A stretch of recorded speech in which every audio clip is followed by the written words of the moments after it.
मित्रों नमस्कार। आज के ब्लॉग में हम इस बात पर चर्चा कर रहे हैं कि केंद्र सरकार ने जो आज केंद्रीय जांच एजेंसियों को जिस तरह से नए कानून अपने कानून में परिवर्तन किया है और उस कानून में एजेंसियों को जो फ़ायदे दिए हैं, जिस कानून में कुछ अधिकार और दिए हैं, वो बहुत ही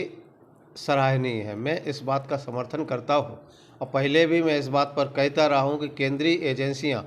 केवल उन लोगों के लिए ही काम कर पाती हैं जिनकी उनके पास सूचना होती है, या फिर राजनेताओं या बड़े अधिकारियों के लिए। लेकिन कुछ ऐसे प्रोफेशनल्स होते हैं, कुछ एंटी सोशल भी लोग भी होते हैं जिनके लिए कानून कुछ भी नहीं था और वह अपने कुछ ऐसे कानूनों की वजह से बच जाते थे, जिस वजह से केंद्र सरकार की एजेंसियां अपने पूरी जांच को, पूरी मेहनत को उनकी एजेंसियों को पानी फिर जाता था। केंद्र सरकार ने कानून ला करके एजेंसियों को जो अधिकार दिए हैं उससे मैं पूरी तरह सहमत हूँ। आप सबको मैं वह बताना चाहूँगा कि अभी जो एजेंसियाँ थीं, कुछ अधिकारियों या भ्रष्ट नेताओं या भ्रष्ट अधिकारियों के काम पर ही निगाह रख पाती थी, लेकिन कुछ ऐसे प्रोफेशनल हुआ करते थे या कुछ ऐसे लोग हुआ करते थे जिनके ऊपर ईडी अपना हाथ नहीं डाल पाती थी और वह बड़े आराम से कानून के सहारे निकल जाते थे, या उनके ऊपर इतने गंभीर आरोप नहीं लग पाते थे जिस वजह से वो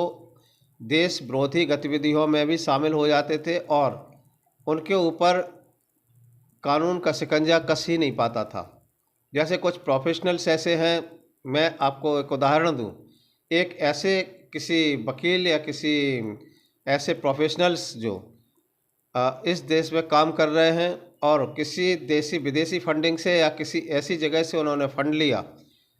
वह इसको अपनी फ़ीस के रूप में बता देते थे, लेकिन वही पैसा वो जब किसी एनजीओ को ट्रांसफ़र करते थे, जैसे मान के चलिएगा किसी वकील ने या किसी प्रोफेशनल्स ने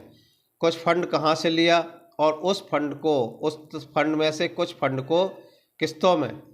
शाहीन बाग जैसे कामों में, या किसी एनजीओ ने अपने फंड को गुजरात के दंगों में ट्रांसफ़र किया किसी ऐसे एक्टिविस्ट को, जिस वजह से गुजरात के दंगों को हाईलाइट किया गया, या शाहीन बाग जैसी कामों को, शाहीन बाग के जो कांड हुए हैं उस को प्रोत्साहन मिला। किसान आंदोलन में भी इस तरह की फंडिंग की व्यवस्था की गई थी, फंडिंग हो रहा था, जिस वजह से केंद्रीय एजेंसियां उन लोगों के ऊपर हाथ नहीं डाल पा रही थी। अब एक कानून आने से कुछ एजेंसियां जो हैं, वो एजेंसियां अब उन लोगों के ऊपर भी हाथ डाल सकेंगी जो एजेंसियां या जो ऐसे असामाजिक लोग, जो सफ़ेद कुर्ते वाले या सफ़ेद लोग जो थे, जो कानून की निगाह में तो सफ़ेद पोश है, लेकिन उनका जो असली चरित्र था वह देश विरोधी गतिविधियों में शामिल था। केंद्र सरकार ने यह कानून ला करके एक बहुत अच्छी व्यवस्था की है कि अब एजेंसियां किसी वकील के ऊपर, किसी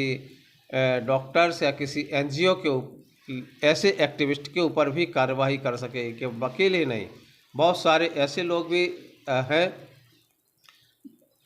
देखे गए हैं। कुछ पत्रकार ऐसे हैं जो अपने एनजीओ भी चलाते हैं, पत्रकारिता की आड़ में देश विरोधी गतिविधियां भी कर रहे हैं। तो ऐसे लोगों के ऊपर सरकार, केंद्रीय एजेंसियां अपना काम नहीं कर पा रही थी। अब अपने इस कानून की आने की वजह से यह एजेंसियों को ताकत मिलेगी, इनकी न्याय व्यवस्था में बहुत जल्दी ही परिवर्तन आएगा और यह लोग जल्दी ही देश विरोधी गतिविधियों में जेल के सलाखों के पीछे होंगे। हमारा यह वीडियो कैसा लगा? आपको अच्छा लगे तो आप लाइक और सब्सक्राइब अवश्य करिएगा और साथ ही अपने मित्रों को शेयर करें, ताकि हमारे वीडियो आप सबको हमेशा मिलते रहें। जय हिंद, नमस्कार।